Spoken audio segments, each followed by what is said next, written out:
Donald and his team, it's almost like they are subjects in a clinical course in psychology. Sorts of different behaviors they display, but one of them is projection. That the conduct they do, regularly they accuse everyone else of doing. So then come back out and call us and tell us exactly what happened. You know, that's how I'll give you the whole, give you the whole game plan. Thank you so much, Jeff.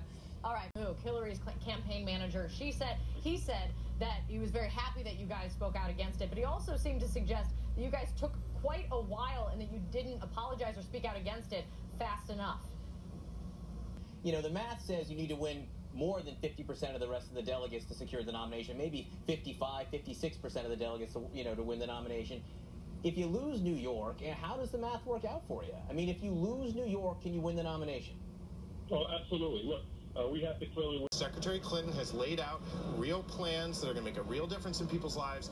Senator Sanders here in New York, where the spotlight shines bright and the scrutiny has been intense, has been unable to explain how he will actually get things done. So I think that's the debate we should have tonight. Enough of the name calling, enough of calling people unqualified or anything else. Let's get to the issues and let's get to the plans. Robbie, when you...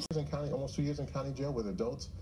They need to, there's a $500,000 bond. There should be a bail reduction hearing. For each. There should be a bail reduction hearing. And look, the defense attorneys are going to argue that they should be charged as juveniles, not adults. They're 12. Their mind isn't mentally prepared for this stuff. But their mind... You framing it in this legal context here, it's kind of like who's going to make the opening statement? Exactly. Who's going to present the theory, introduce. The introduction's so important. So that tells me that Donald Trump and his team of close, intimate advisors have decided that those two individuals are best suited, best equipped to present the argument. We're talking about as a candidate, I think it's smart to bring in people who I think some of Trump's supporters are going to view as establishment types. I do think that his supporters will forgive him. I mean, they've forgiven him for a lot bigger things than bringing on establishment consultants. But looking at some of the names here on this list, Harris, these people are very impressive. And he knows that he needs them. I mean, no man is an island when you're trying to win the presidency. You're going to need help.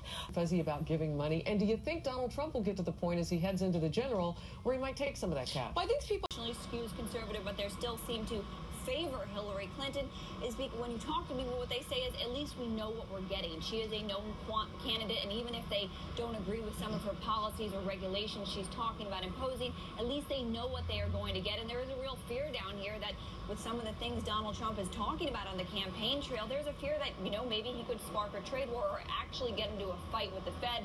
And of course, all of that would be very bad for business. Tamron?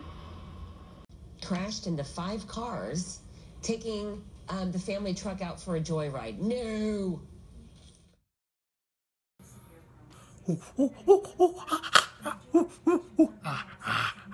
Banana, banana.